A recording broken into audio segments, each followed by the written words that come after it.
السلام علیکم ورحمۃ اللہ وبرکاتہ۔ ایک بھائی کا سوال ہے، کیا سورج یا چاند گرہن کے وقت حاملہ عورت کا باہر نکلنے میں کوئی حرج، کوئی مضائقہ ہے؟ کیا اس پر کچھ برے اثرات ہو جاتے ہیں؟ جواب اس کا یہ ہے کہ سورج چاند گرہن کے وقت مسلمانوں کو حکم یہ ہے کہ ایسے وقت میں اللہ کی طرف متوجہ ہو، اللہ کی عبادت کرے، اللہ کو یاد کرے۔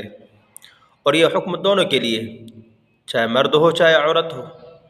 اب چاہے عورت حاملہ ہو جائے ایسے ہی ہو، ہر حالت کے لیے۔ اس لیے ایسا عقیدہ رکھنا کہ چاند یا سورج گرہن کے وقت جو ہے حاملہ عورت کے لیے نکلنے میں حرج ہے، یہ عقیدہ رکھنا جائز نہیں ہے۔ لائک اور شیئر کریں۔